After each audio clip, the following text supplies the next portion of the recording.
I'm Celeste. And I'm Eliza, and today we're going to be redefining poverty metrics. Because we think that human dignity deserves the spotlight. According to Human Rights Careers, human dignity is at its most basic, the belief that all people hold a special value that's tied solely to their humanity. It has nothing to do with their race, class, gender, religion, abilities, or any other factor than them being human. Human dignity is important because it is the value that lies within every human being. It is essential when measuring poverty to account for human dignity, as it ensures everybody is treated with the respect that they deserve. So what is poverty? When people hear poverty, they usually think the lack of money, but two people with the same resources might not be able to put them to the same use due to location or medical conditions, etc. So instead of income lowness, we should focus on income inadequacy, which is when someone is inadequate to achieve sufficient capabilities. But how do we define poverty? Poverty as being the lack of necessary resources and capabilities that it takes in order for someone to live a dignified life. First, we want to walk you through all the other measurements of poverty that currently exist and tell you what works about them and what doesn't. Once we do that, we will then explain how we believe poverty should be measured. The Multidimensional Poverty Index, commonly known as the MPI, looks beyond income to understand how people experience poverty in multiple ways. The MPI's main goal is to figure out how common poverty is. It is done through the creation of a deprivation profile for each household, which consists of 3 indicators. These are health, which includes child mortality, if a child has died in the last 4 years, and nutrition, if anyone is technically underweight in the household, education, which includes school attendance and years of schooling, and then standard of living, which includes housing materials, sanitation, cooking fuel, drinking water, electricity, and assets. The MPI focuses on capabilities to measure poverty, which is important to figuring out what people truly need and if they can live the way that they are while upholding human dignity.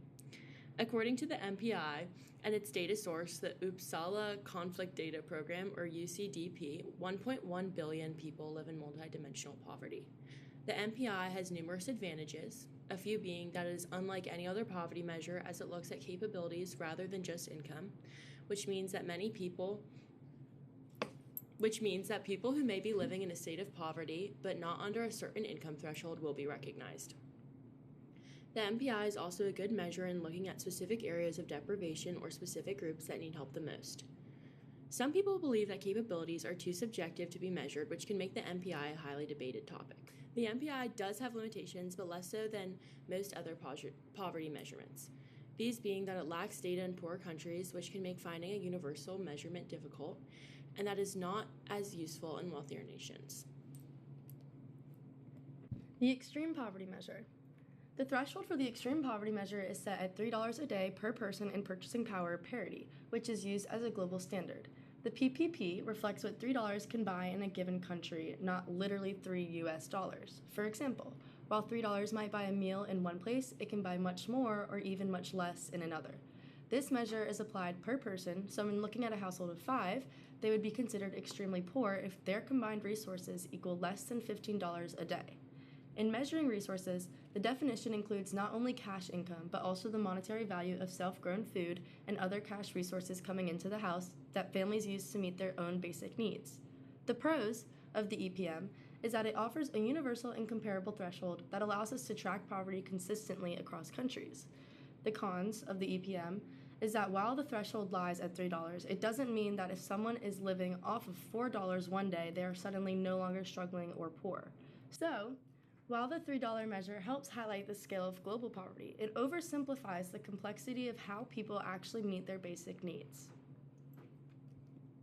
Now we're going to talk about the Supplemental Poverty Measure, which is also commonly known as the SPM. It was created in 2009 to offer an alternate measure of poverty. The SPM uses income and non-cash benefits as resource units to measure poverty. Non-discretionary expenses are subtracted. It is also geographically adjusted, which is important because costs of housing and other necessities change from place to place. The non-discretionary expenses that are subtracted include federal and state taxes and medical expenses. Essentially, just expenses that people don't really get to choose if they will pay for or not. They have to. Unlike the OPM, the SPM accounts for government financial assistance, which is important in getting the full picture of a household's income. The threshold for SPM is based on recent spending for food, clothing, shelter, utilities, telephone, and internet, and expanded for household composition and housing costs. The threshold marker is 83% of the median spending on necessities. To include other basic needs in the threshold, the basic FCSU needs are multiplied by 1.2. According to the SPM, a family unit includes cohabiting partners and their children, providing a better measure of shared resources compared to the OPM. The main pros of using the SPM are the subtraction of non-discretionary expenses and account for government assistance programs. The SPM does have its limitations. These include the rigid income threshold that does not account for all circumstances, meaning someone could be right above the threshold and living in poverty, or right below and doing just fine but considered to be impoverished. Another limitation is that the SPM collects its data from household surveys, in which people commonly underreport their income, skewing these numbers. Although the SPM is an effective measure of poverty in many cases, there are too many limitations to make it a sole and universal measure. The official poverty measure, also known as the OPM, is the U.S. government's primary way of tracking poverty and has been in use for more than 50 years. It is an absolute income-based measure that defines poverty thresholds based on income and family size. Initially, the threshold was set at 3 times the cost of a thrifty food basket in the 1950s, when families spent about a third of their income on food. Today, the OPM still uses this outdated formula, even though families don't spend the same amount of their income on food. As stated in Chen's article, households now spend less than 15% of their income on food, compared to 1/3 in the 1950s. In contrast, housing, childcare, and healthcare make up a larger share of household spending now than in the past. Each year, the thresholds are adjusted for inflation using the Consumer Price Index for all urban consumers, and they vary depending on household size and composition. When calculating resources, the OPM includes gross annual pre-tax income plus some forms of cash assistance like Social Security, TANF, SSI, and more, but it leaves out in-kind benefits such as food stamps or SNAP or housing assistance. According to the OPM, families are defined as people related by birth, marriage, or adoption. The main pros of the OPM is that it allows for historical comparisons, adjusts for inflation, and recognizes some government transfers. However, it has serious limitations. It does not account for differences in cost of living across states, excludes modern expenses such as housing and medical costs, and fails to include non-cash benefits that many families rely on. The RPM, also known as the Relative Poverty Measure, is another tool used to measure poverty. The RPM uses income as its only resource to measure poverty. This measurement is pretty straightforward. The RPM's threshold is set at 50% of the median income, meaning that if a household is below that number, they're living in poverty. Some pros about the RPM are that it is economically adjusted over change in time to stay applicable. It accounts for societal exclusion in the sense that this measure looks at what a household may have monetarily and compares it to other households to understand if they have enough income to be included in society. The RPM's disadvantages include that income is the only resource unit to measure poverty, which doesn't really allow for a full understanding of how a household may be living. Similar to the SPM, the RPM's threshold is rigid and doesn't account for all circumstances in the same way. Another downside to the RPM is that it's very challenging to compare between nations, which dismisses it from becoming an effective worldwide measure of poverty. The capabilities approach was developed by Amory de Seine and Martha Nussbaum in the 1980s. This approach looks at poverty and human well-being and what people are able to do and to be. Capabilities are the real opportunities a person has to live a dignified life in order to pursue what one values most, which emphasizes the freedom of choice. This approach recognizes that by focusing on income or money alone, it is easy to say that someone who earns the same amount of money as someone who has a chronic illness may seem well off through income focus. But with the capability approach, we can really see that the person with the chronic illness has to pay for their health care and other expenses, which reduces their ability to use that income for other things. Nussbaum identified a list of central capabilities, including life, bodily health, bodily integrity, imagination and thought, emotions, practical reason, affiliation, respect for other species, play, and control over one's environment. These capabilities combine both internal abilities and external conditions that allow people to exercise real choice. The capabilities approach also distinguishes the difference between capabilities and functionings. For example, both a starving person and someone fasting have the same functioning of not eating and consuming food, but only the fasting person has the capability to choose differently. This distinction recognizes the importance of freedom, choice, and dignity. The pro of this approach is that it measures beyond income and asks what resources truly allow people to achieve nutrition, health, education, etc. It also emphasizes external context, social, political, and environmental, like gender inequalities and cultural expectations. However, capabilities are harder to measure because people value different things across individuals and cultures. But the capabilities approach allows us to see that poverty is not just a lack of money, but a deprivation of basic freedoms and opportunities that are essential for human dignity. Now, what are functionings? Functionings are the various states of human beings and activities a person has achieved, commonly referred to as doings or beings. They are outgrowths of realizations of capabilities. Some examples of functionings are being well-nourished, being educated, and getting married. These are the actions or things in which we achieve that constitute human life. Functionings are capabilities achieved. It doesn't necessarily matter if it was voluntary or by chance. An important aspect of functionings are conversion factors. These are the things that allow you or don't allow you to turn certain resources into functionings or capabilities. There are 3 different types of conversion factors. These are a personal conversion factor, which is internal to the person, like physical condition or gender. Social conversion factor, from the society in which one lives, like public policies and social or cultural norms. And environmental conversion factors. And these concern the physical or built environment in which a person lives, like climate and geographical location. Conversion factors and functioning stress that it's not enough to know the resources a person has. It is more important to know more about the person and the circumstances in which they live. Robert Rector, a researcher for the Heritage Foundation, argues that poverty in America is not as severe as many people believe.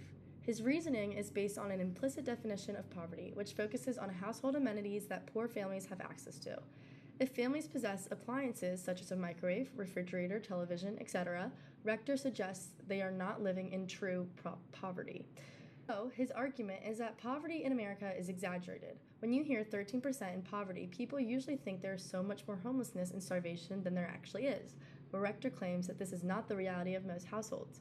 At the same time, Rector describes an explicit definition of poverty, establishing the difference between extreme deprivation, of lacking basic needs, and lacking money.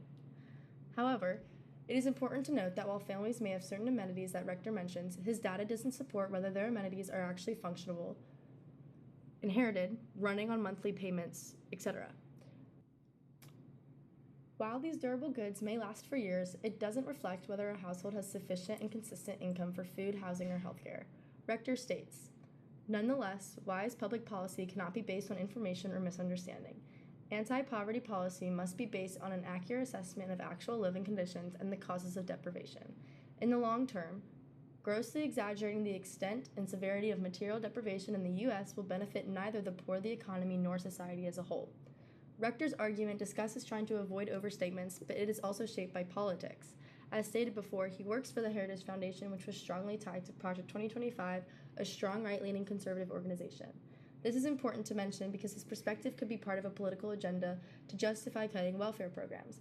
This raises the question that if arguments like Rector's lead people to underestimate the severity of poverty in America, how can we bridge the gap when such perspectives lead people to such opposite extremes on the ways in which we view poverty and the ways and extent to which we should help? Based on our definition, we think poverty should be measured by a combination of the MPI and the capabilities approach. So why is our measure the best measure? In order to measure poverty, we believe it needs to be done by a combination of the MPI and capabilities approach. The MPI gives us concrete indicators of things such as health, education, and living standards that can be measured and compared across countries. It lets policymakers track progress over time and find where the biggest gaps are. Because the MPI assumes that the same indicators matter equally everywhere, when really people's values and priorities are different, it can't measure poverty accurately by itself, which is where the capabilities approach comes in. This approach forces us to think about human dignity and freedom of choice, which is essential because poverty isn't just about lacking clean water or education, it's about whether you have the real opportunity to live the life you value. For example, you could have access to education, But if you're a girl in a society where women aren't allowed to go to school, then your opportunity isn't real. So when we combine the MPI and the capabilities approach, we're able to get the hard data from the MPI and the human meaning behind the data from the capabilities approach. One tells us what people lack while the other tells us why it matters. Some may say that by putting these two measurements together, it can be subjective and impractical. They may argue that the MPI already gives clear, quantifiable data across health, education, and living standards that governments can use to make policy decisions, and the capabilities approach is harder to measure because it deals with freedom, dignity, and choice, which differs from person to person. While this is true, data without context is misleading. For example, the MPI might show that someone has access to education, but it doesn't show if that person is actually free to attend, whether it be because of cultural restrictions, gender barriers, or safety concerns. That's where the capabilities approach comes into play and adds value. It makes sure we don't just measure things people have, but whether those things translate into real opportunities. Together, the MPI and capabilities approach work really well because the MPI provides data and the capabilities approach guides how we interpret it. Thank you for watching, and we hope that you'll join us in singing our outro. We talk about numbers, but behind the stats are people that need attention ASAP. Combining MPI and capabilities, we can ensure people have the right utilities. So the time to start is now to respect each other's dignity, because what should matter most is fostering community. We hope in this lesson you learn something new. Don't forget what's a lesson in the lies I told you. Bow.